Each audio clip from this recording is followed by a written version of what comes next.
नमस्कार।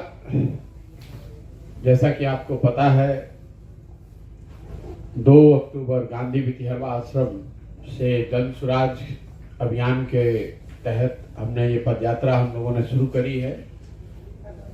आज करीब 90 दिन से ज़्यादा पैदल चलने के बाद दोनों चंपारण करीब करीब खात्मे पर है। पश्चिमी चंपारण में मैं 48 दिन था, करीब करीब 8 से 10 दिन हम लोग शिवहर में थे और बाकी का समय यहाँ अभी पूर्वी चंपारण आपके जिले में। अभी कल ही रात में यहाँ पहुंचा हूँ। अभी पूर्वी चंपारण में करीब 10 दिन और रहेंगे। यहाँ 14 जनवरी तक मैं हूँ। अभी पिछले 100 दिनों के जो अनुभव रहे हैं उसके आधार पर मैं आपको ये संक्षिप्त में ये बता सकता हूँ कि जो हम लोगों ने देखा समझा, जनता के नजरिए से सबसे बड़ी समस्या बेरोजगारी और पलायन की है। आप जिस गांव में भी चले जाइए, हम लोग का अपना अनुमान है कि 50 से 60% काम करने वाले जो नवयुवक हैं उस एज ग्रुप में, वो लोग मजदूरी करने के लिए, रोजी रोजगार के लिए उनको अपने गांव, देहात, शहर, परिवार, राज्य छोड़कर कहीं दूसरे जगह जाकर मजदूरी करनी पड़ती है और ये एक बहुत बड़ी समस्या है। ये सबको पता है, इसके लिए आपको गांव-गांव जाने की जरूरत नहीं है। लेकिन जब हम लोग इतने दिन से पैदल चल रहे हैं तो इस समस्या के विकरालता का अनुभव हो रहा है। इस समस्या का जो सामाजिक आर्थिक पहलू है वो देखने को मिलता है। परिवारों में जो नए लड़के हैं, नवयुवक हैं, उनकी की पूरी जिंदगी बीत जाती है। वो अपने बच्चों के साथ, अपने माता पिता के साथ रहने का अवसर उनको नहीं है। एक बार 20-22 साल, 25 साल का लड़का काम करने चला गया तो जब तक उसकी जवानी है तब तक उसको घर के बाहर ही रहना है। और वहाँ शहरों में या जो इंडस्ट्रियल जोन्स हैं जहाँ पर कि इस तरह के रोजगार के अवसर उपलब्ध हैं, वहाँ पर उनको सबसे कठिन परिस्थितियों में काम करना पड़ता है, बहुत कठिन परिस्थितियों में रहना पड़ता है। और जो पैसे उनको मिलते हैं वो कोई बहुत बड़ा पैसा लोग नहीं बता रहे हैं। 12,000, 15,000 औसतन यही पैसा लोगों को वहाँ मिल पा रहा है। और वहाँ रहने, खाने पीने के बाद बहुत बचत करने वाले लोग भी 6 से 8,000 रुपए तक घर पर भेजते हैं, जिससे कि उनके घर का रोजी रोटी चलता है। अब इतनी गरीबी या इतनी परेशानी लोगों को इसलिए है कि जो वर्ग यहाँ रह रहा है उसकी 3 समस्या है। जो ज्यादातर लोग किसान हैं, किसान खेती पर निर्भर हैं, तो खेती यहाँ लाभदायक है नहीं। सबसे पहले तो आप ये समझिए कि देश के मुकाबले बिहार का किसान, उसकी जो जमीन की लैंड होल्डिंग है, भूमि का स्वामित्व जो है वो छोटा है। यहाँ 91% किसान ऐसे हैं बिहार में जिनके पास जमीन 1 हेक्टेयर से कम है। तो ज्यादातर लोग, मतलब करीब करीब 90% से ज्यादा लोग सब्सिस्टेंस फार्मिंग करते हैं, मतलब जीने खाने के लिए खेती करते हैं। उससे उनको आमदनी का वो जरिया नहीं हो सकता है, क्योंकि जमीन उनके पास इतना कम है, उसमें उतनी ही उपज हो सकती है कि आप खा पी जी सके। जो लोग खेती कर रहे हैं उनकी स्थिति जल संसाधन के मिसमैनेजमेंट से, या तो ज्यादातर क्षेत्र सूखा प्रभावित है या फिर वो बाढ़ प्रभावित है। तो एक ये बड़ी समस्या, जहां जिन क्षेत्रों में आपको बाढ़ आ रहा है या नदियों के कटाव का मामला है, क्योंकि चंपारण के दोनों चंपारण में कई हिस्सों में नदियों के कटाव के मामले बड़े पैमाने पर लोगों ने बताए हैं, हम लोगों ने देखा भी है। जहां पर बाढ़ है, कटाव है, वहां गरीबी एक अलग लेवल पे है, उसकी तो बात ही नहीं करनी है। लेकिन जहां पर बाढ़ नहीं भी आ रहा है, वहां पर एक जो समस्या है किसानों की, वो कि खेती में सिंचाई का साधन नहीं है। हालांकि चंपारण में बहुत पहले से ऐसा देखने से लगता है, लोग बताते भी हैं कि नहरों की एक श्रृंखला रही है, एक जाल सा रहा है।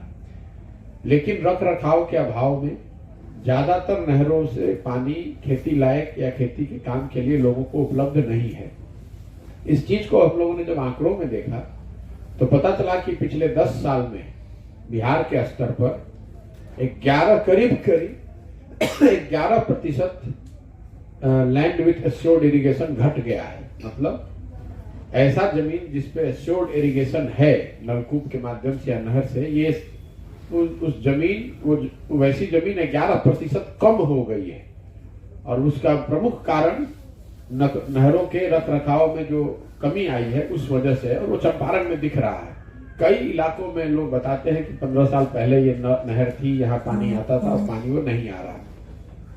तो ओवरऑल जो वाटर मैनेजमेंट में सरकार की लंबे स्तर पर विफलता रही है, इस सरकार की नहीं, पिछले 30-40 सालों में पूरा प्रदेश या तो बाढ़ से पानी की अधिक आ जाने से परेशान है, या पानी उनके पास है नहीं।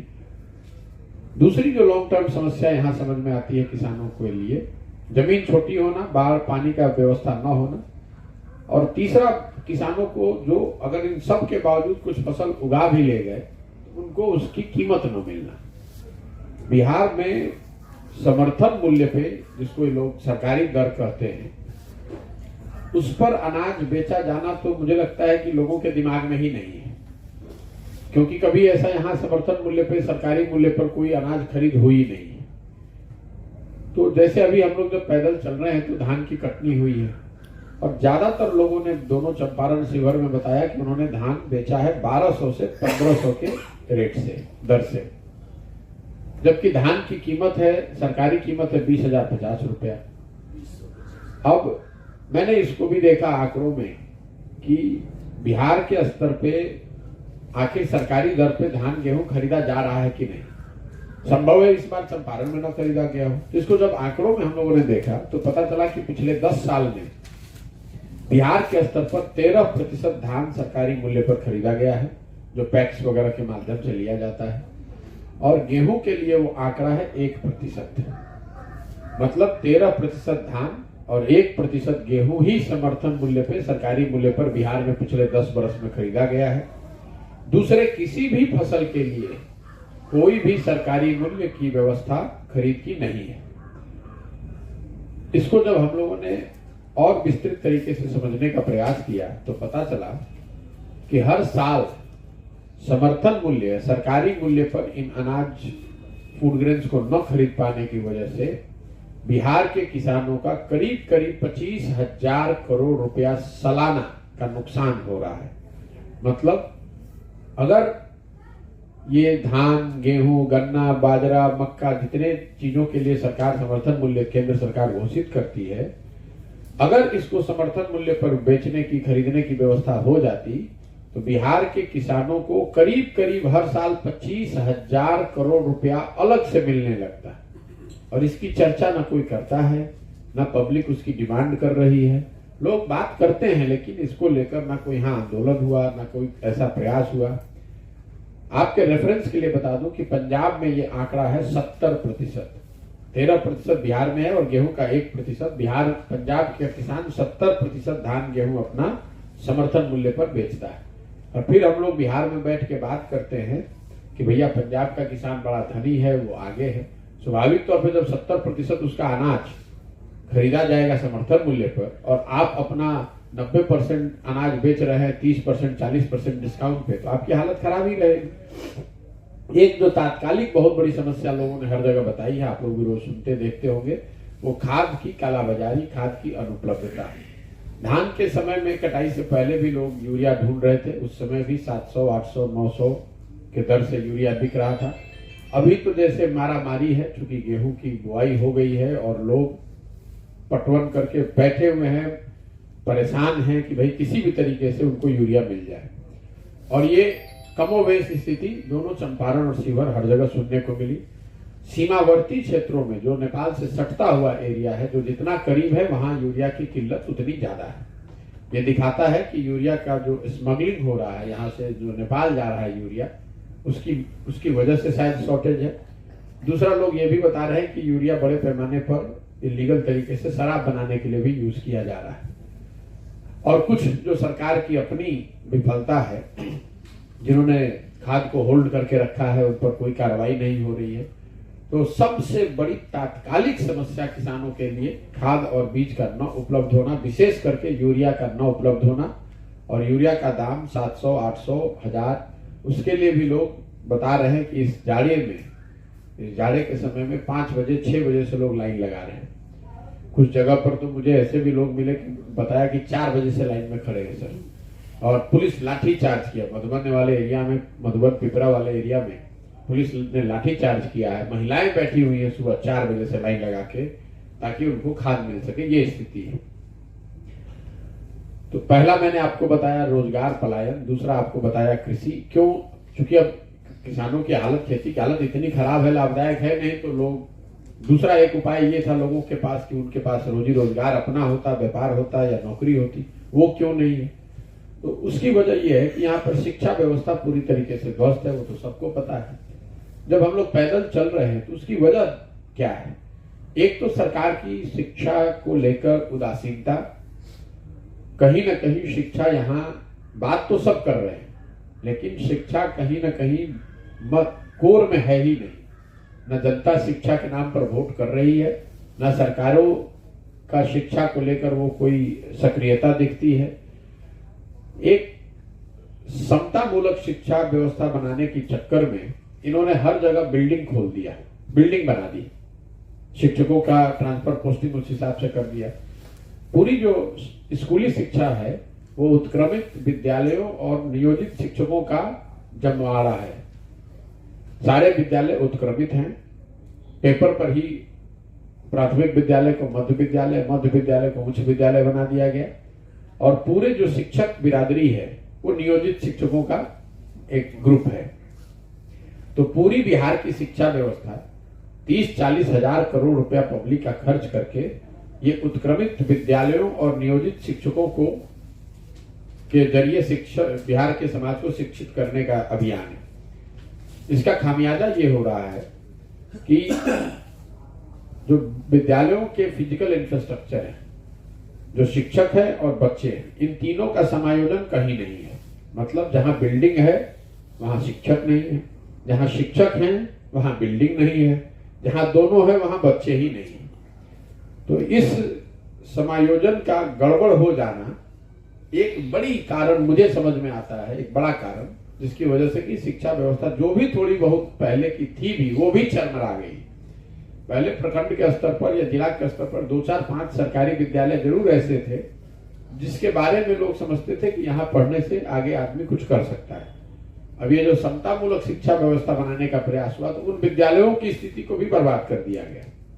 वहां के अच्छे शिक्षकों को हटा दिया गया और नियमित शिक्षक अब कहीं रह बचे नहीं है, और जो नई बिल्डिंग बनी है उसका कोई, उसमें भारी भ्रष्टाचार हुआ है या उसका कोई सोच उसके पीछे है नहीं।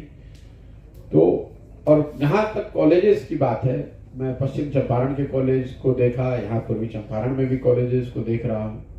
कॉलेजेस में बच्चे यही बताते हैं कि हम वहाँ नामांकन कराने, उसके बाद एडमिट कार्ड लेने, परीक्षा देने और डिग्री लेने जाते हैं। तो एक लाइन में अगर मैं कहूं तो बिहार की शिक्षा व्यवस्था की स्थिति आज ये है कि स्कूलों में खिचड़ी बट रही है, वो भी घटिया क्वालिटी की, और कॉलेजेस से डिग्री बट रही है, पढ़ाई दोनों में कहीं नहीं हो रहा है। इसीलिए समाज का एक बड़ा वर्ग जो पेपर पर शिक्षित हो भी गया है, उसकी भी योग्यता मजदूरी करने से ज्यादातर बच्चों की है ही नहीं, क्योंकि उन्होंने पढ़ाई तो की नहीं, ना स्कूल में पढ़े ना कॉलेज में पढ़े, डिग्री मिल गई तो वो करेंगे क्या? उस डिग्री के बदौलत आप कुछ बड़ा तो जीवन में कर नहीं सकते। तो खेती किसानी करके आप बाहर निकल नहीं सकते हैं गरीबी से। शिक्षा व्यवस्था को ध्वस्त कर दिया गया, और उसका सबसे बड़ा खामियाजा यहाँ के गरीब व्यक्ति को है। जिन समाज के वंचित लोगों के नाम पर यहाँ वर्षों से राजनीति चलती रही है, वही लोग इसके सबसे ज्यादा सफरर है, उन्हीं को सबसे ज्यादा नुकसान है। क्योंकि जो धनी आदमी है, जिसके पास थोड़ा बहुत भी पैसा है, धनी तो नहीं कहूंगा, वो किसी तरह प्राइवेट स्कूलों के सहारे अपने बच्चों को पढ़ा रहा है। लेकिन जो गरीब तबका है, उनके बच्चों के लिए और आगे अशिक्षित बने रहने या मजदूर बने रहने के अलावा दूसरा कोई विकल्प नहीं है। इसीलिए मैं शिक्षा व्यवस्था के ध्वस्त हो जाने को नीतीश कुमार के 17 साल के शासनकाल का सबसे बड़ा काला अध्याय मानता हूं। देखिए, अगर आज सड़क ठीक नहीं है, कल अच्छी सरकार आ जाएगी तो सड़क बन सकती है, लेकिन जो बच्चे 2 पीढ़ियां इस शिक्षा व्यवस्था से निकल गई, अब उनके जीवन में कभी भी वो अवसर नहीं आएगा जब उनको शिक्षित ढंग से कराया जा सके। अब उनको जीवन भर शिक्षित समाज के पीछे ही चलना पड़ेगा। चौथी जो बात है कि आखिर इतनी गरीबी दिखती क्यों है। तो एक तो मैंने आपको बताया कि एक बड़ा वर्ग है यहाँ जो खेती किसानी पर निर्भर है, जिसके लिए कृषि लाभदायक पैसा है नहीं, लेकिन फिर भी वो खेती कर रहा है खाने जीने के लिए। दूसरा मैंने आपको बताया शिक्षित होकर लोग पहले अपनी गरीबी से निकलते थे, वो बंद हो गया, शिक्षा व्यवस्था वैसी है नहीं। तीसरा जो हम लोग समझते हैं कि लोग यहाँ बेरोजगारी इतनी क्यों है या इतनी गरीबी मजदूरी क्यों है, उसका एक बड़ी वजह है पूंजी की अनुपलब्धता, जिसकी चर्चा बिहार में कम से कम मैंने पिछले 15 साल में कभी नहीं सुनी है, न पत्रकारों के स्तर पर, न यहाँ विश्लेषकों के स्तर पर, नेताओं की तो बात ही छोड़ दीजिए। आपको मैं कुछ आंकड़े देना चाहता हूँ, सीधे से समझ में आ जाए ये जरूरी नहीं है आपके पाठकों को, लेकिन आपको इसको लिखना चाहिए बिहार के समाज के हित में। हम लोग को ऐसा लगता है कि बिहार में उद्योग धंधे इसलिए नहीं लग रहे हैं, जब भी उद्योग धंधों की बात होती है तो लोग कहते हैं लॉ एंड ऑर्डर खराब है, कुछ लोग कहते हैं चीनी मिल बंद हो गया, चॉकलेट फैक्ट्री बंद हो गया। लेकिन उसके मूल में अगर आप जाएंगे तो वो है पूंजी की अनुपलब्धता। मान लीजिए कि कोई आदमी बार्बर है, सैलून का काम करता है, अगर उसके पास पूंजी होता तो वो सैलून खोलता, उसका वो बिजनेस होता, व्यापार होता, उसके साथ 2-4 आदमी और काम करते। जब उसके पास पूंजी नहीं है वो सैलून खोलने का, तो वो जाकर कहीं बाल काटने का काम करता है, मजदूरी का काम करता है। तो बिहार में, पूरे देश में पूंजी आती कहां से है? जो हम और आप पैसा बचत करते हैं और उस बचत को बैंकों में रखते हैं। बैंक उसी पैसे का एक बड़ा हिस्सा ऋण के तौर पर, लोन के तौर पर समाज को देता है। पूरे देश में पूंजी इसी तरह से क्रिएट होता है, जिसको कैपिटल क्रिएशन कहते हैं। तो बिहार के स्तर पर बिहार की गरीब जनता, और इसका एक रेशियो है क्रेडिट डिपॉजिट रेशियो, मतलब कितना पैसा बैंक में जमा हुआ और उसके अगेंस्ट बैंकों ने कितना ऋण दिया। बिहार के स्तर पर आपको जानकर आश्चर्य होगा कि पिछले साल बिहार की गरीब जनता ने करीब 4.5 लाख करोड़ रुपया अपनी बचत का बैंकों में जमा किया, और क्रेडिट डिपॉजिट रेशियो देश के स्तर पर है 70%, मतलब 4,50,000 करोड़ का 70%, करीब 2,80,000 करोड़ रुपया बिहार के लोगों को रोजी रोजगार व्यापार करने के लिए मिलना चाहिए था। बिहार में क्रेडिट डिपॉजिट, देश का ये एवरेज है 70%, मतलब 100 रुपया अगर बैंक में जमा होता है तो 70 रुपया बैंक ऋण के तौर पर देते हैं लोगों को व्यापार करने के लिए या स्वरोजगार के लिए। बिहार में यह आंकड़ा है 40%। तो पिछले साल करीब 1.5 लाख करोड़ रुपया बिहार के लोगों को जो मिलना चाहिए था वो मिला नहीं। अब इसको थोड़ा लंबे दौर में समझिए। 1990 में जब लालू जी मुख्यमंत्री बने तो क्रेडिट डिपॉजिट रेशियो था 38%। लालू जी के कालखंड में, मतलब अगर 100 रुपया जमा होता था तो 40 रुपया लोगों को लोन मिलता था। लालू जी के उस जंगल राज के कालखंड में क्रेडिट डिपॉजिट रेशियो घटता 23% हो गया। इसका कितना असर होता है आप इसको समझाना चाहता हूं आपको। नीतीश कुमार के 17 साल के प्रयास के बाद या उनके सो कॉल्ड सुशासन के बाद हम लोग वहीं पहुंचे हैं जहां हम लोग 1990 में थे, 40% थे। इस पूरे कालखंड में 1990 से लेकर 2022 तक अगर राष्ट्रीय औसत को भी आप मान लें, ये पूरा आंकड़ा मैंने निकलवाया है, तो बिहार से करीब 25 लाख करोड़ रुपया बिहार के लोगों के बचत की हुई राशि बैंकों के माध्यम से दूसरे राज्यों में शिफ्ट हो गया।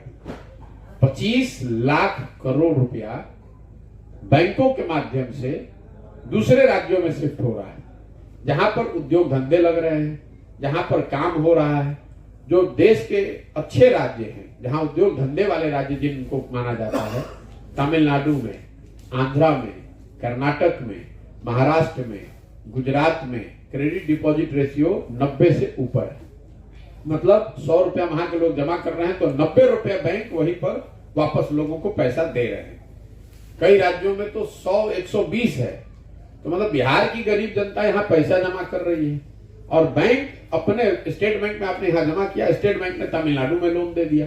पैसा बिहार के लोगों का, उद्योग लग रहा है तमिलनाडु में, और हम लोग के बच्चे जाकर तमिलनाडु में मजदूरी कर रहे हैं। जरा आप अंदाजा लगाइए कि पिछले 30 साल में अगर 25 लाख करोड़ रुपया बिहार की जनता को ऋण के तौर पर उद्योग धंधे स्वरोजगार के लिए मिले होते तो कितने बड़े स्तर पर यहाँ पर रोजगार का सृजन होता, कितने लोगों को कुछ की जिंदगी बदली होती। तो और इस पर, और ये ऐसा नहीं है कि ये मेरी सोच है, ये देश के स्तर पर इस चीज को देखा जाता है। राज्य के स्तर पर पूरा डिपार्टमेंट है सिर्फ ये देखने के लिए कि बैंक पैसा यहाँ ऋण दे रहे हैं कि नहीं। मुख्यमंत्री के स्तर पर हर साल इसकी बैठक होती है। मुख्यमंत्री हर साल उस बैठक में जाते हैं और बैंकों से अनुरोध करते हैं कि भैया जो राष्ट्रीय औसत है कम से कम उतना तो ऋण आप लोग यहाँ दीजिए। और उनके अनुरोध को कोई मानता नहीं है और बेचारे कुछ करते नहीं है, इतना व्यस्त है दूसरे बड़े कामों में, फुर्सत कहाँ ये देखने के लिए। बिहार की पूरी लोग, मैं ये चर्चा इतने लंबे इसलिए कर रहा हूं कि ये बिहार के समाज के दिमाग में ही ये बात नहीं है। ना कोई मंत्री इस पे बात करता है, ना कोई विधायक बात करता है। मुख्यमंत्री आते हैं, उनसे जरा पूछिए भैया क्रेडिट डिपॉजिट रेशियो, ना उनसे कोई सवाल करने वाला है और ना कहीं इसकी कोई चर्चा होती है। पूरे कैबिनेट को बैठा लीजिए, उनसे जरा पूछिए भैया ये 25 लाख करोड़ बैंकों से हम लोग का पैसा दूसरे जगह जा रहा है, हम जो बच्चे हम लोग के जा रहे हैं वो तो दिख रहा है, और जो पैसा यहां से जा रहा है वो कोई नहीं दिख रहा है। तो यहाँ कैसे गरीबी नहीं रहेगी भाई?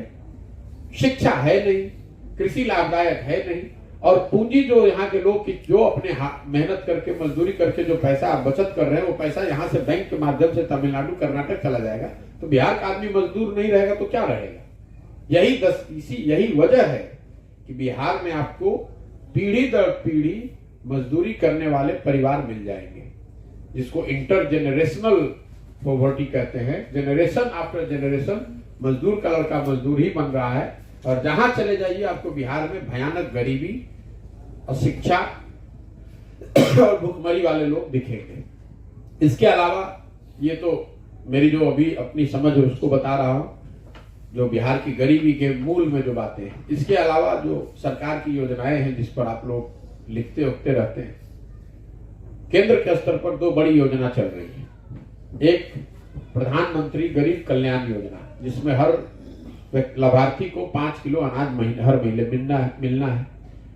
बिहार में ये भ्रष्टाचार का ये आलम है, ये करीब सबने मान लिया है कि ये 4 किलो ही अनाज है, 5 किलो अनाज किसी को नहीं मिल रहा है, कहीं 4 कहीं 4.5। वो ऐसा इसलिए हो रहा है क्योंकि मैंने जब लोगों से पता किया तो पता चला कि प्रखंड के स्तर पर प्रति क्विंटल 40 रुपए की दर से पीसी काटा जाता है, और उस पीसी में सारे जनप्रतिनिधि और वहां के अफसर भागीदार हैं, इंक्लूडिंग विधायक। इसको नोट कर लीजिएगा, मैं कैमरे पे कह रहा हूं।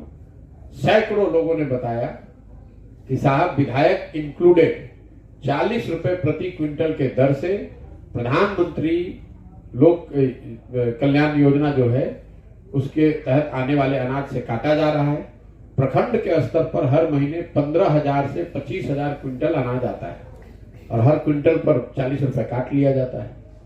इसी वजह से बेनिफिशियरी को, लाभार्थी को 5 किलो के बजाय 4 किलो अनाज मिल रहा है। दूसरी जो बड़ी योजना केंद्र सरकार की चल रही है वो है आवास योजना। आजकल प्रधानमंत्री आवास योजना कहते हैं, पहले इंदिरा आवास योजना थी। ज्यादातर मुझे पैदल चलते हुए लोग वैसे ही मिले जिन्होंने इंदिरा आवास योजना की चर्चा की, जो पहले उनको 20,000 रुपए घर बनाने के लिए मिला है। 1,40,000 की जो अभी की योजना है, इसके लाभार्थी बहुत कम है।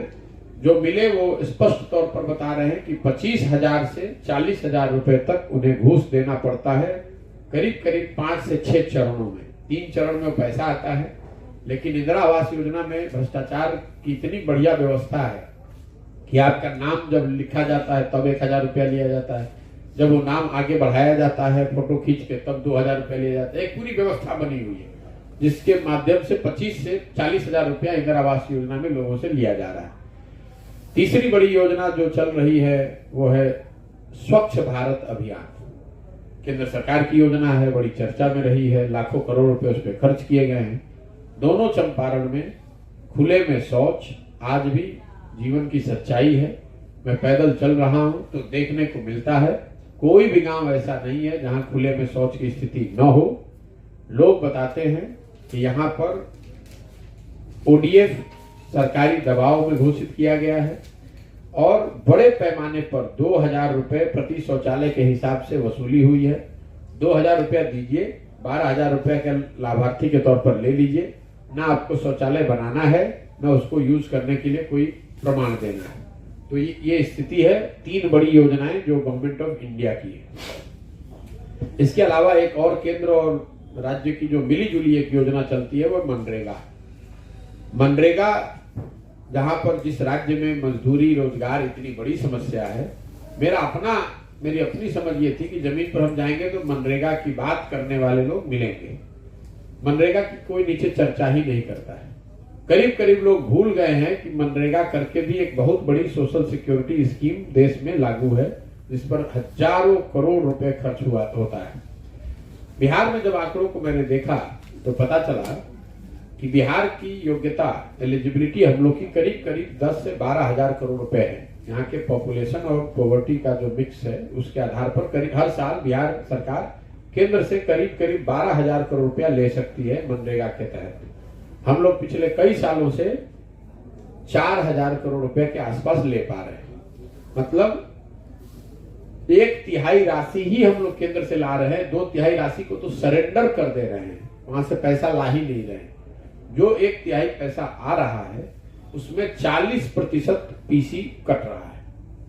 स्पष्ट तौर पर लोग बताते हैं कि जो पैसा आता है मनरेगा में उसमें 40% अफसरों और जनप्रतिनिधियों को जाता है और बाकी पैसे ही बेनिफिशियरीज को मिलते होंगे। तो मतलब 100 रुपया में इफेक्टिवली 15 से 16 रुपया ही जनता तक मनरेगा में पहुंच रहा है। जिस राज्य में इतनी बड़ी संख्या में लोग रोजी रोजगार के लिए घर परिवार छोड़कर जा रहे हैं, वहां मनरेगा का जमीन पर न होना ये अजीब बात है। मतलब सरकार की असंवेदनशीलता और या सरकार की जो जिसको आप कहते हैं कुंभकर्ण का जो नींद है कि लोग यहाँ मर रहे हैं और कोई मतलब जो पैसा दिल्ली में पड़ा हुआ है उसको कोई लाना भी नहीं चाहता है, ये स्थिति है यहाँ पर। इसके अलावा 2 बड़ी स्कीम जो गवर्नमेंट ऑफ बिहार की है जिसकी चर्चा गांव-गांव में हम लोग करते हैं, दोनों 7 निश्चय का हिस्सा थी, इसलिए मैं उसकी चर्चा करना चाहता हूं। पहला हर घर नल जल की योजना है। ये योजना जनता की नजर में और जमीन पर पूरी तरीके से विफल है। पश्चिम चंपारण के मुकाबले मनरेगा में एक चीज आपको मैं बता दूं, पूर्वी चंपारण में देश के स्तर बिहार के स्तर पर सबसे खराब स्थिति पूर्वी चंपारण की है। यहाँ पर सिर्फ 33% उसका यूटिलाइजेशन है, बिहार के स्तर पर 39-40% है। पूर्वी चंपारण में मनरेगा का यूटिलाइजेशन 33% है। अब जो नल जल योजना है पश्चिम चंपारण के मुकाबले आपके जिले में वो स्थिति थोड़ी बेहतर है। पश्चिम चंपारण में 90% नल जल योजना काम नहीं कर रही है। पूर्वी चंपारण में मेरा अनुमान हम लोग का है कि करीब करीब 70% नल जल योजना काम नहीं कर रही है। मतलब 25-30%, 10 में 2-3 योजना चलती हुई दिखती है। पश्चिम चंपारण में तो 1-2 ही दिखते थे 10 में, उसमें थोड़ी सी बेहतरी यहाँ है। लेकिन उस योजना को लेकर जनता ने एक तरह से मान लिया है कि ये पूरी तरीके से फेल हो गई है, चलने वाला नहीं है। कहीं कहीं जहां वार्ड सदस्य अच्छे हैं, उन्होंने खुद अपना लगाया हुआ है, सब कुछ उनका जीवन उसी पे फंसा हुआ है, 2 बार 3 बार से चुनकर आ रहे हैं, वहां पर नल जल योजना चल रही है, बाकी कोई पूछने वाला नहीं है। एक दूसरी बड़ी योजना जिसकी चर्चा इतनी नहीं होती है वो है नालियों गलियों के पक्कीकरण की बात। 7 निश्चय में मैं जब 2014-15 में आया था तो उस समय 40,000 गांवों के सर्वे में निकला था कि नालियों और गलियों का पक्कीकरण जनता के लिए बहुत बड़ी समस्या है। जो नालियों और गलियों की स्थिति है उस समय 14-15 में अनुमान किया गया था कि 5 साल में बिहार के सारे गलियों और नालियों का अगर पक्कीकरण करना हो, घरों के नालियों को बड़ी नाले से जोड़ा जाए और उस बड़े नाले से पानी को लाकर एक जगह निस्तारण उसका किया जाए, तो उसका अनुमान था कि करीब 80,000 करोड़ रुपए 5 साल में खर्च किए जाएंगे और उसकी जरूरत होगी तो ये काम हो जाएगा। मैं अब जब गांव में घुमा हूं पिछले 100 दिन से, तो नालियों और गलियों की ये व्यवस्था कहीं लागू ही नहीं हुई है, शुरू ही नहीं हुआ। कहीं कहीं गांव के किनारे, रोड के किनारे नाले बने हुए दिखते हैं जो बिल्कुल घटिया क्वालिटी के हैं। उनको ना घरों के नालियों से जोड़ा गया है, ना इन बड़े नालों के पानी के निस्तारण की व्यवस्था की गई, ना उसमें पानी है, उसमें कूड़ा करकट भर के वो बंद हो गया है। वो दिखाता है कि उस नाले के नाम पर या गलियों के पक्कीकरण के नाम पर पैसा निकाला गया है, काम नीचे कुछ हुआ नहीं। तो ये दोनों जो बड़ी स्कीम है उसकी स्थिति जो दिखी, 2 योजनाएं 2 क्षेत्र जहां पर सरकार को हम लोग मानते हैं कि नीतीश कुमार के इस सरकार में कुछ काम हुआ है। एक है बिजली, दूसरी है सड़क। तो बिजली को लेकर मैं ये जरूर कह सकता हूं कि जहां पर भी हम लोग गए बिजली वहां आ गई है, उसमें कोई दिक्कत नहीं। अभी तक मुझे एक टोला ऐसा मिला जहां लोगों ने बताया कि अभी तक यहाँ बिजली नहीं आई है, लेकिन ज्यादातर हर जगह करीब करीब बिजली आ गई है। लेकिन उसके साथ साथ जो बड़ी संख्या में लोग उसमें शिकायत कर रहे हैं वो है गलत और बढ़े हुए बिल का आना। करीब करीब हर गांव में लोग बताते हैं कि बिजली का बिल बहुत ज्यादा आ रहा है या उनकी नजर में गलत आ रहा है। लोगों के पास 2000, 4000 से लेकर 60,000, 70,000, 1-1 लाख रुपए तक के बिल आए। गांव में लोग बताते हैं 30-40 गांव घरों के बिजली के कनेक्शन काट दिए गए हैं, ऐसे भी गांव मिलते हैं। कुछ ऐसे भी लोग मिले हैं जिन पर फौजदारी का मुकदमा हो गया, वो लोग गांव को छोड़कर भाग गए हैं क्योंकि उनका बिल इतना ज्यादा है। मेरा अपना अनुमान है कि अगले 1-2 साल में बिजली के बढ़े हुए बिल और गलत बिल को लेकर बिहार में ये बहुत बड़ा मुद्दा ये बनने वाला है, क्योंकि लोग ये पैसा दे नहीं सकते। तो आज नहीं तो कल ये परेशानी आगे बढ़ने वाली है। सड़कों की जहां तक बात है, नेशनल हाईवे और स्टेट हाईवे जरूर हम लोग का सुधर गया है, वो तो दिख रहा है हर जगह। लेकिन जैसे ही आप नेशनल स्टेट हाईवे से नीचे उतरते हैं, ग्रामीण सड़क पर आते हैं, तो सड़कों की स्थिति, ग्रामीण सड़कों की स्थिति भयावह है। करीब करीब मैं तो लालू जी के जमाने में गांव में नहीं घुमा हूं, लेकिन मुझे ऐसा लगता है या लोग बताते हैं ग्रामीण कि ये स्थिति वही है जो लालू जी के जंगल राज के टाइम में थी। कुछ मुख्यमंत्री ग्राम संपर्क योजना में कहीं कहीं सड़क बनी हुई दिखी है, लेकिन 80 से 90% गांव में जो सड़क है, ग्रामीण सड़क है, वो बिल्कुल बदहाल स्थिति में है। वहां चलना मुश्किल है, बरसों से खराब है। या कई गांव में लोगों ने बताया कि अभी भैया साल भर पहले बना था, 2 साल पहले बना था, उखड़ उखड़ के साफ हो गया है। तो ग्रामीण सड़कों पर जो सरकार का दावा है या जो हम लोग की अपनी खुद समझती कि ग्रामीण सड़क अच्छा हो गया है, वो स्थिति कहीं है नहीं। मोटे तौर पे अगर मैं इसको पूरे को समराइज करूं तो सरकार को लेकर 3 बातें जो सबसे ज्यादा सुनने को मिली है वो अफसरशाही से परेशान लोग, भ्रष्टाचार, कोई भी काम बिना पैसे दिए हुए न होना, और दलाली का नया नाम पीसी। कोई भी सरकारी योजना ऐसी नहीं जिसमें कि व्यवस्थित तरीके से पीसी न काटा जा रहा है।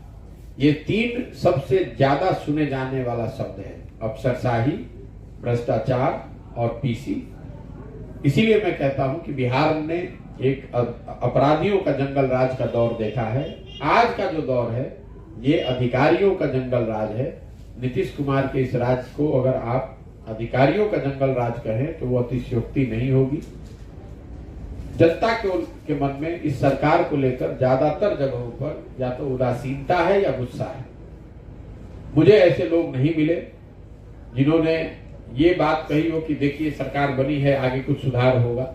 ज्यादातर लोगों ने एक तरीके से अब ये मान लिया है कि इस सरकार से तो कुछ होने वाला नहीं है। तो या तो वो उदासीन है इस सरकार को लेकर, अपने भविष्य को लेकर, या फिर एक वर्ग में सरकार के प्रति उनके मन में गुस्सा है। तो मैं अपना अभी तक का जो अनुभव है संक्षिप्त में मैंने आपसे साझा कर लिया। अब आपके अगर कोई सवाल है तो आप कर सकते हैं। मंत्री जी आज से पश्चिमी चंपारण में समाधान यात्रा कर रहे हैं। मेरे भाई, मैं मतलब ये नीतीश जी की पेपर पे 14वीं यात्रा है और अभी सुबह में ही मुझे किसी ने उसका शेड्यूल भेजा है।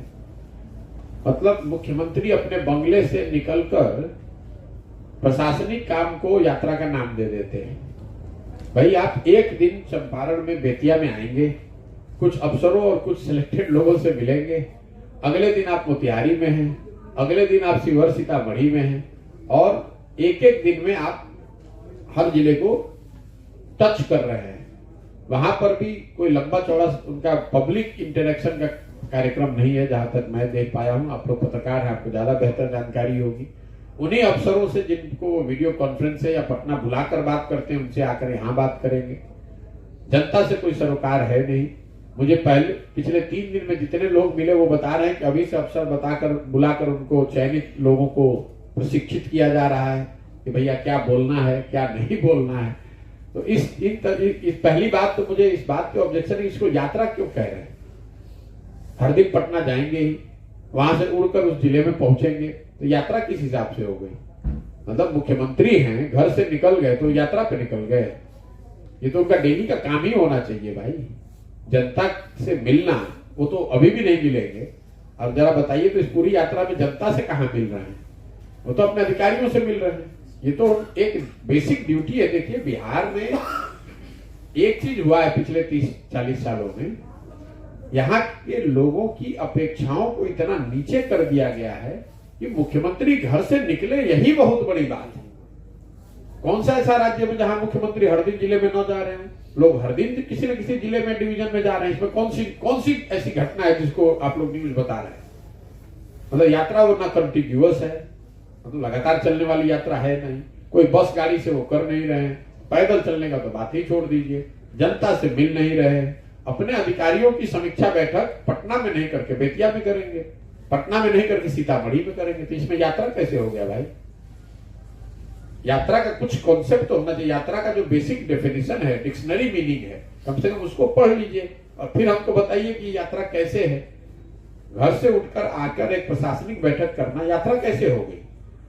यात्रा इसलिए हो गई कि जो साहब 10 महीने तक अपने घर से निकलते नहीं है, कम से कम 1 महीना निकलकर जिलों में जा रहे थे, उनके लिए यात्रा है।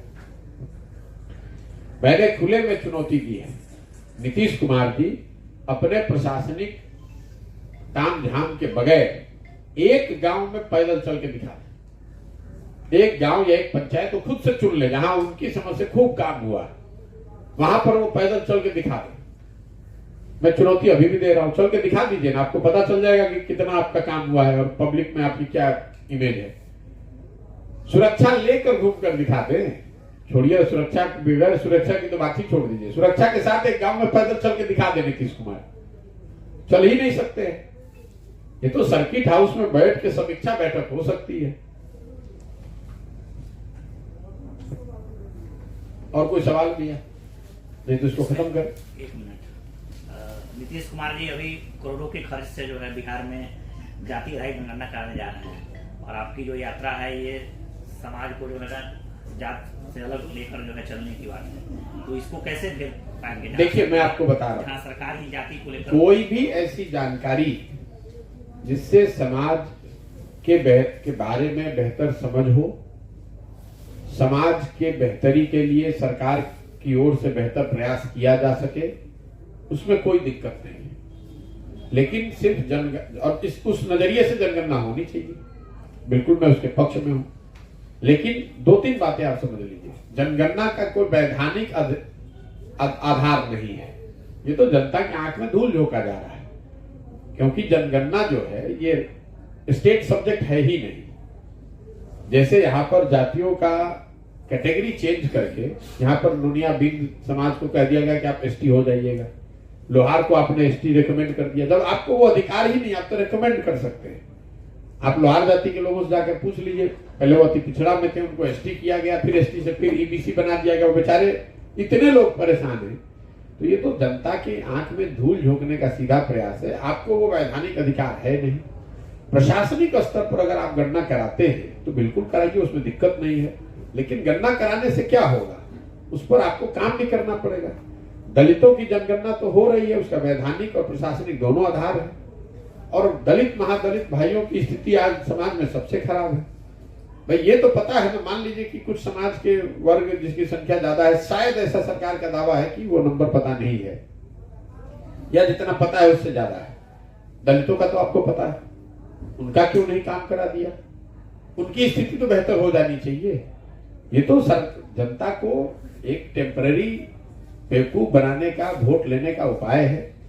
नीतीश कुमार, देखिए आरजेडी अगर ये काम करता है तो उनसे ये अपेक्षा, आप इससे बेहतर क्या करेंगे? वो तो दल ही वैसे ही पैदा हुआ है, वैसे ही बना है, जात के आगे और बेवकूफी भरे बातों और नौटंकी करने के अलावा कुछ कर नहीं सकते ये लोग। मतलब जिस पार्टी के शासन काल में बिहार रसातल में पहुंच गया, पूरे देश और विश्व में आप मजाक के पात्र बन गए, उस पार्टी के लोग आकर विकास की बात करें, इससे बड़ी हास्यास्पद बात क्या हो सकती है? तो आपके हमारे समाज के लिए चिंता की बात होनी चाहिए कि वो लोग अब विकास की बात कर रहे हैं जिन्होंने बिहार को बर्बाद किया। जहां तक नीतीश कुमार का सवाल है, ये तो उम्र के इस पड़ाव पर एक तरह से जब आप सामाजिक राजनीतिक तौर पर अकेले पड़ जाएं तो इसी तरह का कुछ शगुफा आप छोड़िएगा, इस आशा में कि फिर से जनता की आंख में धूल झोंक के किसी तरह कुर्सी पर आ जाए। लेकिन ये उनको भी मालूम है, नीतीश कुमार को भी मालूम है कि अब ये अंतिम है, बस 2-3 साल आप जितना रहना है रह लीजिए, इसके आगे कुछ नहीं होना है, उम्र हो गई। इसीलिए हर जगह रिटायरमेंट का एक कॉन्सेप्ट है, आदमी को समय रहते रिटायर हो जाना चाहिए। नहीं होइएगा तो यही होगा जो उनकी दशा नीतीश कुमार की हो रही है। कम से कम 5 वर्ष पहले तक नीतीश कुमार के लिए समाज में कोई अपशब्द नहीं बोलता था। आज क्या स्थिति है वो आपको हमसे बेहतर मालूम है। आप 2-3 साल इनको और रह लेने दीजिए। 25 आते आते ये मेरा आप आकलन समझ लीजिए, मैंने 10 साल ये काम किया है चुनावों का। 25 आते आते जदयू के सिंबल पर किसी को राजनीति करना और चुनाव जीतना करीब करीब असंभव हो जाएगा बिहार के अंदर। ये आप लोग भी देख रहे होंगे, समाज का कोई ऐसा तबका नहीं है जो कि जदयू को भविष्य की पार्टी बता रहा हो या ऐसी पार्टी समझता हो कि इनका कोई भविष्य है। तो कहानी खत्म है।